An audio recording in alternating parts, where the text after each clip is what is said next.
Então, nós vamos começar agora a terceira aula do terceiro módulo. Vamos falar sobre as hipóteses neurobiológicas do brainstorming. Aqui eu não vou falar das hipóteses de funcionamento, mas dos possíveis caminhos neurobiológicos que acontecem numa sessão, tá bom? O brainstorming ele é um caminho original, a gente tem esse caminho, ele é um setting muito original do lado de fora, né? Ter alguém com uma ponteirinha ali para você.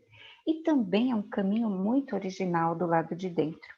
E no finalzinho a gente vai fazer um resumo dos principais caminhos. Se você tiver curiosidade para entender mais sobre isso, eu sei que não é um conteúdo fácil, então não se sinta mal se você não tiver vontade, tá? Que os próprios os próprios donos do tema, eles acham pesado isso daqui. Mas é só para você ter ideia de que está baseado naquele primeiro artigo do Medical Hypothesis, que o David publicou com o ai, esqueci o nome dele, mas que foi com Corrigan, no primeiro artigo. Esse artigo a gente tem traduzido, tá? Não é uma tradução perfeita, tá? Mas é pelo menos uma tradução. O segundo artigo a gente não tem uma tradução, ele é uma expansão do primeiro artigo. Eu vou fazer um condensamento bem grande e vou dar para vocês os principais passos. No final a gente tem um resuminho.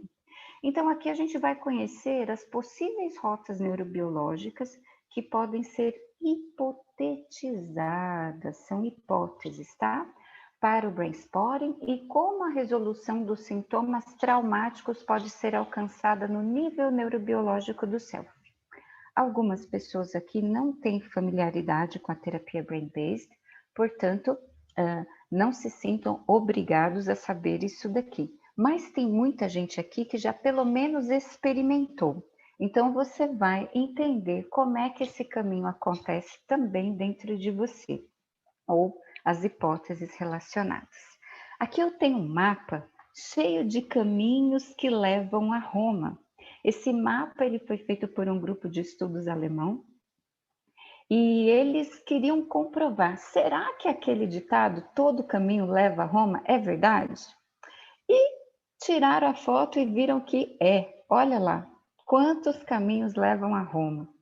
Então, hoje essa é uma expressão usada para dizer assim que existem várias maneiras ou várias vias, vários caminhos de se chegar a um mesmo destino ou de fazer a mesma coisa, né?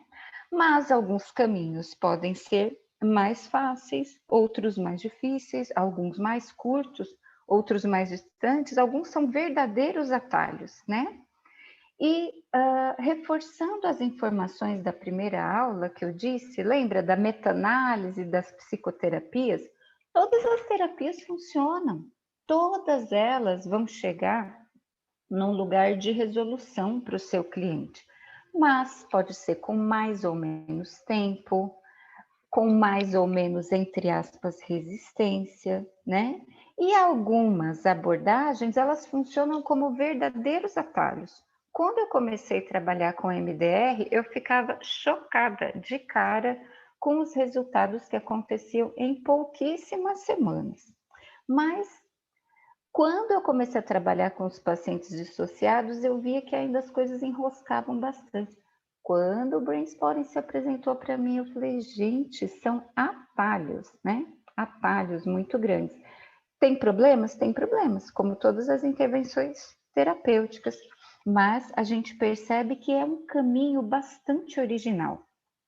Se a gente considerar que o trauma é uma pedra no nosso caminho, né? O brainstorming ele é um caminho original para chegar àqueles registros relacionados às experiências adversas e processá-los até uma resolução curativa. E isso se dá porque ele tem um particular, um tropismo particular pelas memórias implícitas, pelas redes subcorticais e conseguem atingir mapas e engramas neurais de nosso interesse. Então, como é que esse caminho é do lado de fora, né? Para quem não tem familiaridade com a abordagem, né, com a metodologia, eu vou rastrear no campo visual do paciente um ponto relevante que faz uma ressonância com uma ativação corporal. Esse ponto eu vou chamar de brain spot, e ele ali está armazenado uma formação que não está integrada, ela falhou em ser integrada. A partir de então, eu vou para um processo que é um super mindfulness ou um mindfulness focado, onde a atenção do paciente é dirigida aos processos internos e aos poucos ele vai recrutando o cérebro subcortical. Leiam-se aí memórias implícitas, registros procedurais. Não só eles, todos os registros, pensamentos, recordações, imagens, sensações somáticas, tudo o que está ligado a essa experiência, ela vai sendo processada até que ela alcance um estágio de equilíbrio adaptativo, que é o que a gente vai chamar de resolução. Algumas pessoas, elas chamam isso de cura. Como eu sou médica, eu não vou usar essa palavra, tá? Mas é a cura que vocês costumam escutar no treinamento que vocês fazem, tá? Então, ali você vai ter um estágio de equilíbrio adaptativo, que é essa sensação de cura, de que tá tudo bem, agora deu tudo certo, agora eu tô bem, posso ir para casa, posso viver. Então, como é que é isso do lado de fora? Acho que a Sami talvez nunca teve experiência com isso aqui. Acho que todos os outros já tiveram. Você vai escolher o tema que você vai trabalhar. Esse tema, ele tem uma correspondência naquilo que a gente vai chamar de ativação corporal. Daí você pede os SUDs. O SUD seria ali a intensidade dessa ativação. Você vai procurar o ponto ocular relevante que corresponde a essa ativação, e geralmente esse ponto é denunciado por pistas que são sinais reflexos que vão aparecendo no meu olhar, na minha expressão, na minha musculatura, no meu tom de voz, na minha frequência respiratória, né? Depois, a gente tem um processo de enquadre ou moldura, aonde você estabelece uma sintonia dual, relacional e neurobiológica com seu cliente, e aí começa o processamento propriamente dito até chegar à resolução. Então, vamos fazer esse caminho do lado de dentro? Vai ser um exercício e tanto. Quando a gente está falando dos temas, esses conteúdos não são só aqueles que a nossa fala traz, tá? Além da nossa fala, além dos registros explícitos da nossa memória declarativa, os registros implícitos são super considerados, né? Por isso que a gente fala assim, nem precisa falar tanto, né? Nem preciso saber tanto dessa história. Às vezes, tinha uma paciente com uma história de estupro coletivo. Ela não quer ficar me contando essa história, né? Então, é uma possibilidade de você trabalhar sem você ficar detalhando a memória declarativa. E outros pacientes não têm essa memória. Lembra que a gente estava falando de pessoas que têm história intraútero? Ela não tem essa memória declarativa, ela só tem o registro somatosensorial. Então, o que é muito importante?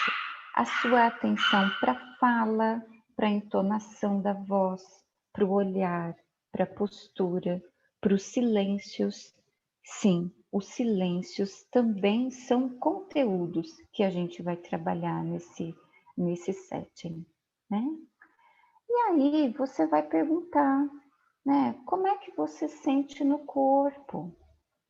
A atenção interna se volta para as sensações físicas evocadas pelo tema E aí começa o caminho neurobiológico. Você vai ativar todos os seus circuitos interoceptivos. Lembra o que é interocepção? É a percepção ou a sensibilidade em relação a tudo que vai variando dentro do seu corpo, né? Muitas vezes a pessoa fala, não estou sentindo nada, não está acontecendo nada, mas não tem como, tem sempre alguma coisa acontecendo. Às vezes eu que não tenho o hábito de perceber meu corpo, né? Tem pessoas que têm uma consciência corporal apuradíssima.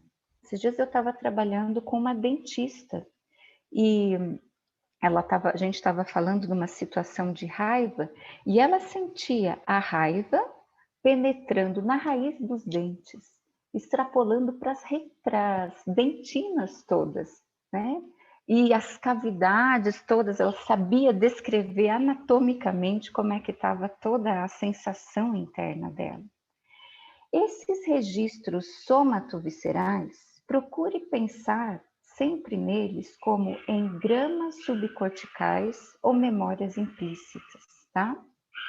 Esse nome ativação, às vezes ele prega uma peça na gente. Porque quando a gente fala em ativação, a gente pensa uma coisa assim, né? Pá, ativou. Mas muitas vezes a ativação é uma anestesia. E aí a pessoa fala assim para você, então, eu tenho uma coisa me incomodando. E você, o quê? É isso, isso e isso. E quando você sente isso, fulano, como é que seu corpo fica? Não sinto nada. Muitas vezes esse nada é um numbness, é uma dissociação afetiva, tá? Então, a ativação, às vezes, pode ser um anestesiamento emocional, um sintoma dissociativo. E aí, o que vai acontecer? Olha lá. Essas sensações corporais, elas vão ser transmitidas para o meu cérebro. Qual é o caminho disso? Como é que isso acontece? Aqui do ladinho tem uma figura, não se preocupe, vocês não precisam saber tudo, mas é só para vocês visualizarem o caminho. Digamos aqui que o ponto de ativação é a mão dessa pessoa. E aí esse caminho faz o seguinte, leva o estímulo para sua medula, cruza, lembra? Coisas da mão direita vão para o seu cérebro esquerdo, tá? Cruza, sobe a medula todinha, passa aqui, ó, pelo tronco cerebral, atravessa o tálamo, chega aqui no tálamo, tem uns ramos para o córtex somatosensorial, que vai me dizer assim, aonde está ativado? É a minha mãozinha. E uns ramozinhos que vão para o sistema límbico e que me dá a qualidade da sensação. É uma dor em aperto, é uma dor em queimação, é um nó na garganta, é um frio na barriga. Essa qualidade da sensação, o sistema límbico que dá ali, tá? E a ínsula é muito importante, porque ela interpreta, ela fala assim, olha, parece uma bola que sobe e desce, ela dá as interpretações das coisas. Às vezes a pessoa não sabe muito bem dizer o que ela sente, mas ela fala assim,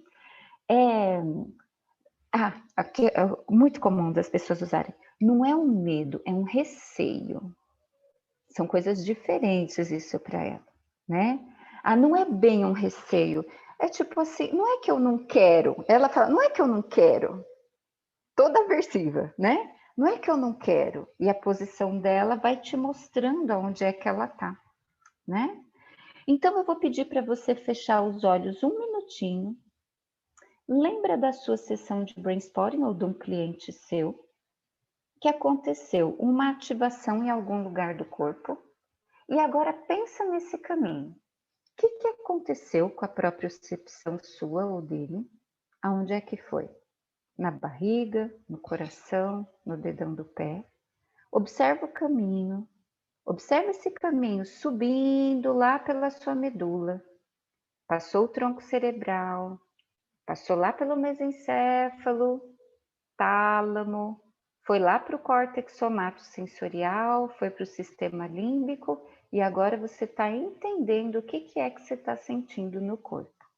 Nesse trajeto pode ter um anestesiamento. Podemos seguir. Só estou apresentando aqui para vocês o córtex sensorial, tá? Que vocês lembram desse homúnculozinho, já apresentei para vocês.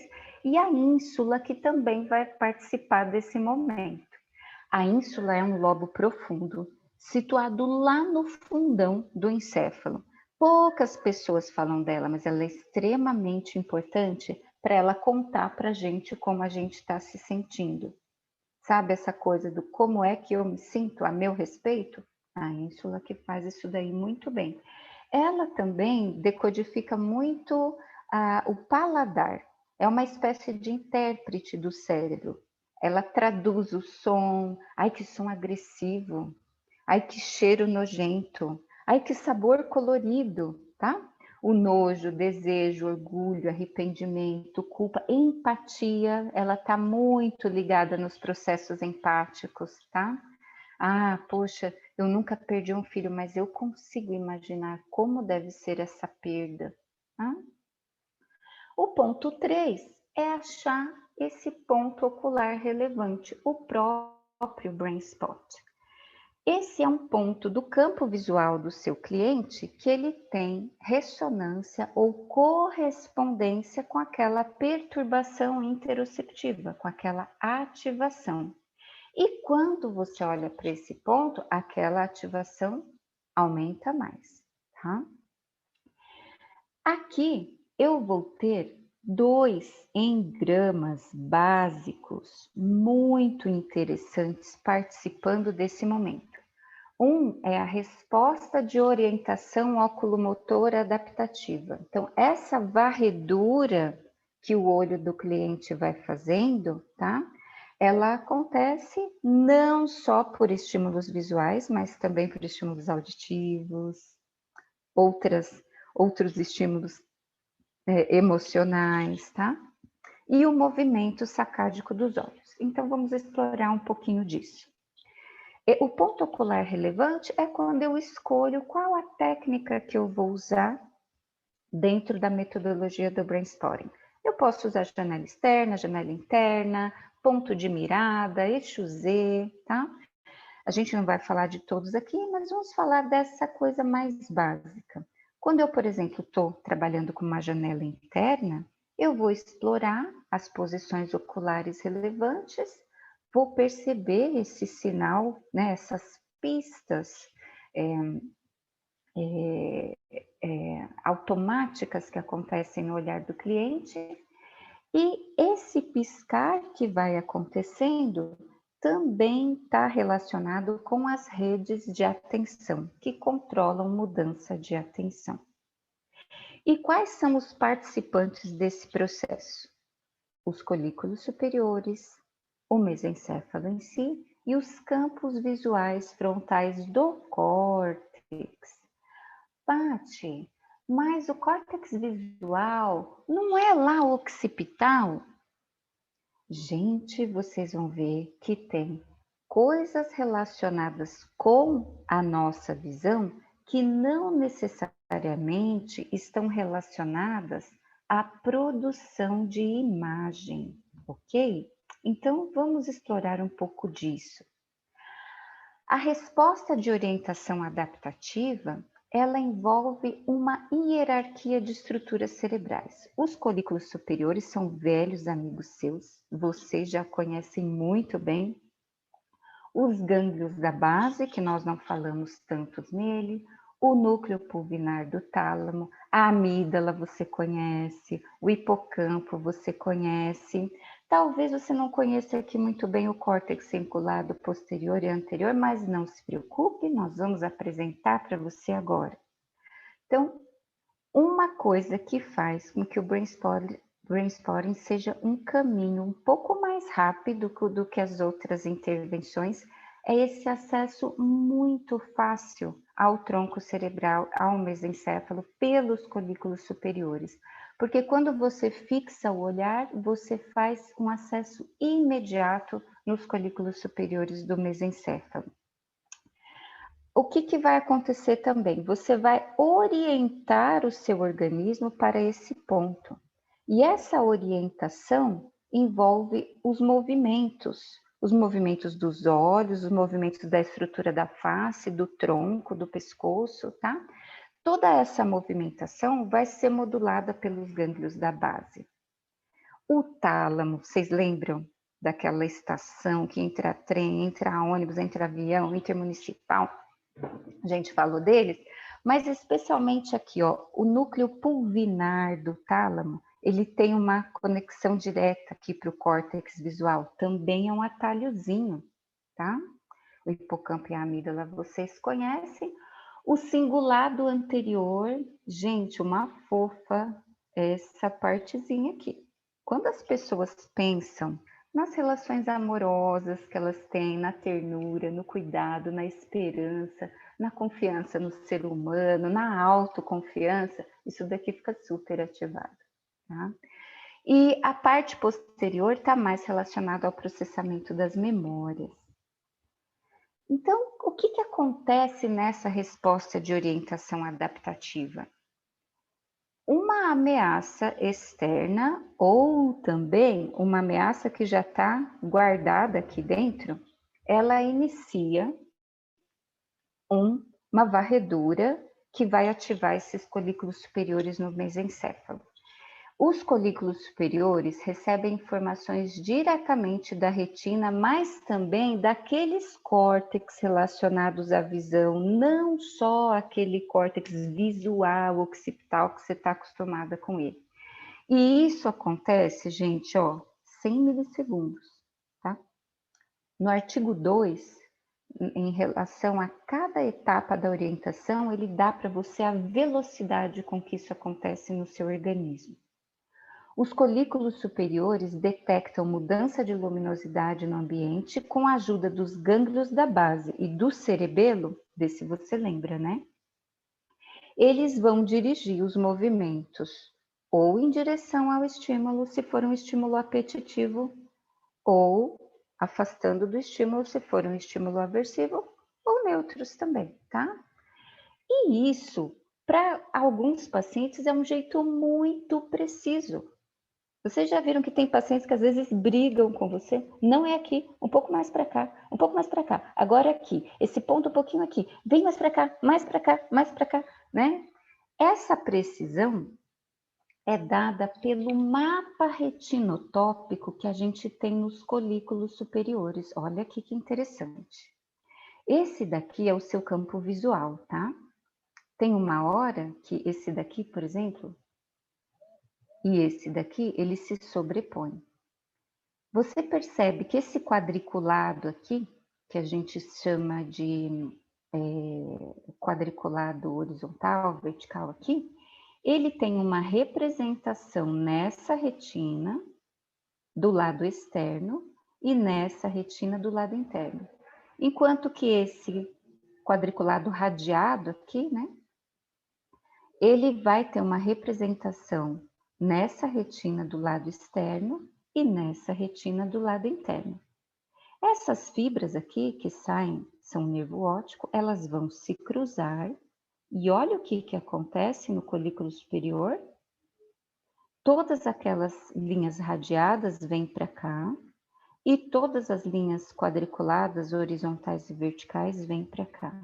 Então, você tem, para alguns pacientes, um mapa exato de onde é que está esse ponto, ok? Então, essa é uma hipótese neurobiológica para a gente entender por que para um paciente esse ponto é tão preciso, tá? Porque a gente tem esse jeito de mapear o mundo, tá? Isso você não sabe que tem. Você nem sabia que isso existia, mas tem. Os colículos são responsáveis pela orientação em relação aos estímulos olfatórios, mas também auditivos, somatosensoriais e não só visuais. O movimento dos olhos durante a pesquisa de memória é logo seguido por uma fixação, quando essa informação é localizada, tá? Esse jeito de procurar estímulos relevantes no ambiente, não necessariamente estímulos traumáticos, tá? Ele é sempre baseado nas mesmas estruturas cerebrais. E elas têm uma sequência. Essa sequência está resumida aqui. Mas no artigo 2, ele está super expandido e bem detalhado. Então, quando você começa a fazer varredura do ambiente para localizar um estímulo no espaço interno da gente, tá? E isso não precisa ser estímulo visual, lembrem bem, você vai ter excitação, suspensão da atividade, alerta sensorial, ajustes musculares, gânglios da base arrumando aqui. Opa, o que está acontecendo? Uma varredura, viadinho viu um negocinho lá na floresta. Localizou no espaço, era só uma borboletinha. Que legal, vou correr atrás dela. E se reorganiza, tá? Agora, se ele vir um urso, um leão, ele vai avaliar, vai tomar uma outra ação e vai se reorganizar de uma maneira diferente.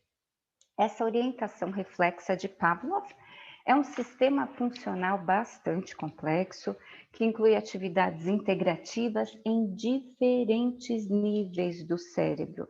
Então, quando a gente chega no cérebro de um jeito multinível, a gente também faz atalhos de processamento. Agora, essa informação eu quero que você guarde para a sua vida.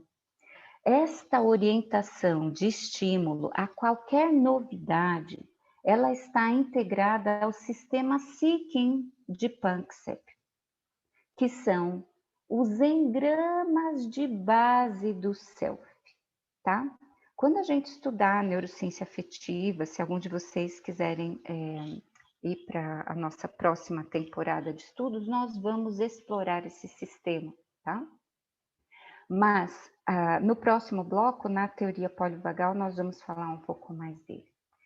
Esta complexidade de informações da resposta de orientação adaptativa, ela pode ser atrapalhada, como, por exemplo, por uma carga emocional muito forte e impede você de resolver o processo até o fim, tá?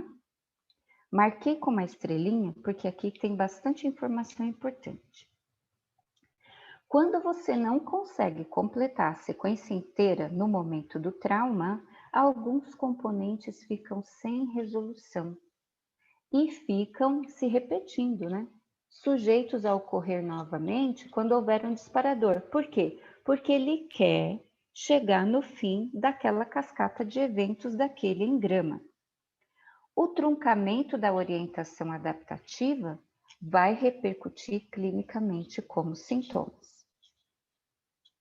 E fica uma memória de valência negativa armazenada com ativação fisiológica que não foi descarregada nesse processo, tá? De orientação e fixação do olhar.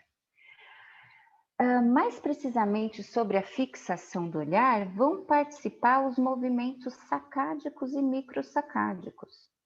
Esses movimentos fazem parte do nosso jeito normal de ver, só que você nem percebe que você faz isso o tempo todo, tá? Ele pode ser seguido por uma fixação do olhar no eixo visual da fóvea retiniana através do ponto focal óptico em direção ao objeto que está sendo visto. Os neurônios de fixação dos colículos, eles se tornam mais ativos quando eles alcançam o ponto de fixação. E os movimentos microsacádicos, eles impedem que você perca a visão através da habituação. Isso permite uma tomada máxima de informação sobre o objeto que pode ser uma ameaça súbita, tá? No caso, não precisa ser um objeto visual, pode ser um objeto interno, pode ser um estímulo olfatório, pode ser um estímulo auditivo, tá? Você vai tomar informação máxima sobre aquele objeto. Tanto os movimentos sacádicos quanto a fixação visual vão se iniciar onde? Nos colículos superiores, tá? O lugar que a gente entra lá no brainstorming. Então, olha só, você pensa que você lê assim, roadside, joggers, endure, sweat. Não, você lê assim, tuque, tuque, tuque. Aqui tem uma sacada, tuque, tuque, tuque, tá? Quando você lê, os seus olhos não ficam navegando suavemente na página lá. Ao invés disso, eles fazem movimentinhos curtos, pulinhos curtos que a gente chama de sacadas. Esses movimentos oculares, eles podem ser rápidos, sequenciais e super precisos, tão precisos que muitas vezes você lê faltando palavra, faltando letra, com a letra invertida, com letra em forma de número. Vários de vocês já tiveram uma experiência assim, né? Um rosto assim, né? Na verdade, o seu olho fica fazendo isso aqui, ó. Quem trabalha com imagem ou com pintura, com arte, luz, ela sabe qual que é a sequência que o olho faz, que fica mais confortável, né, para você. Então, essa atividade sacádica e a fixação do olhar estão conectadas com a memória através de regiões temporais mediais e das fibras eferentes dos gânglios das bases para os folículos superiores.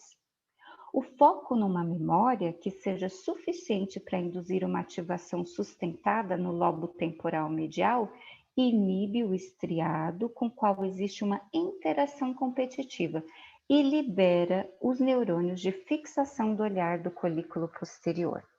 Então, quando você faz o movimento sacádico, eu quero que você olhe para essa figura e veja tudo o que você está recrutando no seu cérebro. Tronco cerebral, gânglios da base cerebelo para o movimento, colículo superior, é claro, né? O primeiro deles lá. Córtex visual, se você tiver como estímulo visual, né? Córtex parietal. Olha onde fica representado o campo visual. Fica aqui no córtex, ó. O campo visual suplementar, aqui. O córtex pré-frontal dorsolateral também é ativado. Então, quando você fixa o seu olhar, esses movimentos sacádicos, eles estão recrutando múltiplos níveis cerebrais, corticais, sistema límbico, tronco cerebral, cerebelo. Isso faz com que você promova um recrutamento de redes e engramas para a integração. Aqui de novo, ó, o tronco cerebral, ambas as regiões cortical e subcortical vão contribuir para o controle dessas sacadas, dessa fixação do olhar. E aí a gente pode ir para o ponto 4, que é para a moldura, tá? O terapeuta, aqui, ele fica numa sintonia com a conexão neurobiológica do cliente, primariamente ao nível do tronco cerebral, do sistema límbico, tá? Também. A consciência do cliente em relação ao olhar do terapeuta acentua a resposta da ínsula do cliente. Ou seja, o olhar do terapeuta também tem efeito. Ser olhado enquanto você está fixado visualmente num ponto amplifica os circuitos enquadrados através da ínsula e amplifica a atenção para o córtex pré-frontal medial, que é o que vai participar do processamento aí o tempo todo.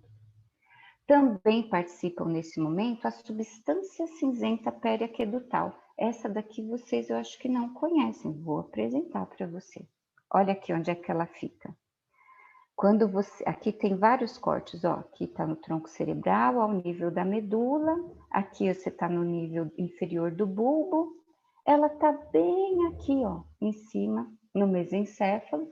É uma estrutura fundamental no processamento de estratégias de enfrentamento, como estresse ambiental, diferentes tipos de estresse, ameaça ao ambiente externo e modulação de dor. Muito, muito estudada nos processos de dor crônica, tá? E o que acontece aqui na hora do processamento, do mindfulness focado? Eu vou recrutar as regiões corticais pré-frontais mediais e elas vão observar esses estados internos, emoções, recordações, sensações corporais, cognições. E o terapeuta vai ajudar a pessoa a manter esse foco interno, né, para dentro, né? E essa cura, entre aspas, vai sendo liberada pelo processamento. Ou seja, conforme você vai acessando essas redes e você vai promovendo o destruncamento dessas redes, você não impõe nada a ninguém, você simplesmente libera o caminho para que as coisas passem. Aqui então está o córtex pré-frontal medial, né, bem conhecido também. Ele vai funcionar como um ponto de interação daquele circuito interoceptivo, lembra que a gente falou lá no comecinho? Os circuitos de memória autobiográfica e episódica através da área hipocampal, cíngulo posterior, certo? Então ele vai ser um ponto de interação ali. É claro que vai ter a participação de todas as redes. E quando eu chego na resolução, o que é que me dá o efeito de que agora acabou? Essa sensação de organização, coalescência dos registros de informação que estavam separados ou dissociados e a integração da informação. As intervenções psicoterápicas, elas podem ser feitas em qualquer desses níveis. Mas quando você atinge a resolução mesencefálica, esses efeitos são mais duradouros e mais fundamentais, no sentido de dar fundamento, tá? Para o resto das redes. Aí eu vou explicar por quê para você, um pouquinho mais para frente. Então, o poder mágico, né, do brainstorming é essa habilidade de partir de eventos na consciência autonoética, no nível cortical, e integrar isso com a sua consciência anoética, com técnicas que permitem que a resolução aconteça no nível mais básico do self. Não estou falando de um self entidade, entre aspas, espiritual. Estou falando do self neurobiológico, estou falando de um engrama, estou falando de um mapa neural, aquele lá ligado no sistema Seeking de Panksepp. Então, quando eu tenho integração das redes de uma maneira coerente, isso organiza a víscera, corpo, num sentido biológico, e isso vai trazer sentido existencial para a pessoa, tá? Lembra daquele slidezinho que tem uma estrelinha, tá? Olha lá, vocês conhecem aqui, né, o cérebro triuno do MacLean, cérebro reptiliano, mamífero e o neocortical, né? E aqui os mapas, os networks de Jaak Panksepp. Panic, Fear, Rage, Lust, Seeking, olha o sistema Seeking aqui. Esse modo de organizar em cima do sistema Seeking é fundamental para esse lugar, entre aspas, de cura. Você vai ouvir falar desses sistemas com outras terminologias, como sistemas motivacionais de Gold-Tostes, as disposições afetivas de Damasio, que também são bem populares, os sistemas operacionais de Panksepp, que é muito popular, quem assistiu divertidamente já entendeu como é que Panksepp vê o self, e os padrões fixos de ação de Rodolfo Linás. Esse autor também acho muitíssimo interessante. Então, olha lá. As bases do self, elas se organizam também em multi-layers, em multicamadas. Uma rede Seeking, por exemplo, aqui, ela tem redes primárias, subcorticais profundas, secundárias ou superiores límbicas e terciárias. Essas redes que funcionam como base do self, elas podem estar desintegradas entre elas ou dentro de cada uma delas, tá? Então, a desintegração pode acontecer dentro do engrama ou entre as várias redes desse engrama. Se eu tenho a quebra aqui, ó, Mesmo que eu corrija no nível secundário e no nível terciário, que é onde a terapia tradicional funciona, né? Pensa sobre isso, por que você está fazendo isso, como é que você está fazendo isso? Mas se eu não corrijo a quebra aqui, eu sou uma pessoa que eu sei como eu funciono quebrado, mas eu não consigo corrigir o que está quebrado, tá? Então, quando eu trabalho no nível top-down, né, eu estou funcionando a partir da base do self, que é eu penso, logo existo, né?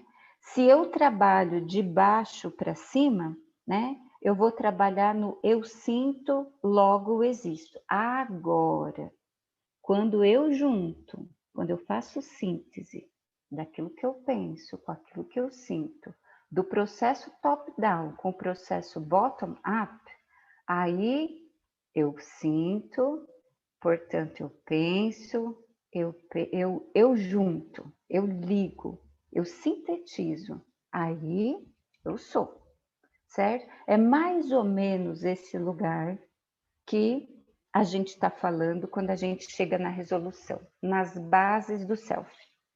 Aqui tem um resumo, né, desse caminho que eu posso falar rapidamente para vocês. Então, a consciência das sensações somáticas, emoções e dos impulsos à ação que correspondem à experiência traumática envolvem circuitos interoceptivos que passam pelo córtex anterior da ínsula. Essas sensações são transmitidas ao córtex pelos tratos espinotalâmicos, que se originam na medula e no trato solitário. No tálamo ocorre uma divisão com projeções para o córtex e sistema límbico. O sentimento se torna mais diferenciado à medida que a informação vai passando da parte posterior para a parte anterior da ínsula, e isso vai contribuindo para o meu self autoconsciente. Essa informação sensorial e visceral integrada lá no córtex pré-frontal órbito-medial se dirige para a rede medial ou vísceromotora, de onde tem projeções para áreas geradoras de emoções do hipotálamo e da substância cinzenta periaquedutal. Essas estruturas influenciam os núcleos do sistema nervoso autônomo no tronco cerebral para produzir alterações corporais que são informadas ao córtex através do trato espinotalâmico. Esse circuito interoceptivo tem como local da consciência visceral e emocional a ínsula anterior. A ínsula também tem conexões com o sulco intraparietal, que forma aquele circuito do olhar fixo às sensações corporais. Também tenho projeções da ínsula para o hipocampo, né, que trabalha com a nossa memória, e com a amígdala, que é a mais relevante para os componentes somáticos da memória emocional. A amígdala, por sua vez, ela vai enviar informações para muitas áreas importantes para o registro de eventos de vida. Vai informar isso para o córtex pré-frontal ventromedial cingulado posterior, que faz a parte da memória, e também o hipocampo e para-hipocampo, também conectadas reciprocamente com a ínsula. Para finalizar, discutir a importância desses processos neurobiológicos nos ajuda a perceber que a resposta traumática ela pode ser entendida como falha na integração das redes, os engramas que correspondem ao registro da experiência traumática. A gente também consegue perceber, quando a gente começa a trabalhar com essa abordagem, que a parte do processamento acessível à consciência é realmente muito pequena. Tem um mundo de coisas que está lá no campo implícito, né, ou no inconsciente, e que é muito relevante para o processo. E ela permite a recuperação fisiológica de processamento do sistema nervoso em múltiplos níveis, alcançando as bases mais profundas, as bases biológicas mais profundas do self. Então, se a gente pensar no trauma como uma pedra, eu gosto muito desse poeminha aqui do Carlos Drummond de Andrade, que ele tem um jeito de colocar a poesia bem reverberativo, né? Igual o trauma. No meio do caminho tinha uma pedra no meio do caminho. É aquela memória repetitiva, né? E nunca me esquecerei desse acontecimento, né? Na vida de minhas retinas tão fatigadas, nunca me esquecerei que no meio do caminho tinha uma pedra no meio do caminho, no meio do caminho tinha uma pedra. Mas esse processo das nossas pedras, nós também encontramos flores, né? Muitas surpresas nesse caminho. E em várias experiências de vocês e dos seus pacientes, nós podemos perceber que várias pedras de tropeço se tornam as pedras de impulsionamento na nossa vida. Então, finalizando esse módulo, eu agradeço a atenção de vocês e até a próxima aula.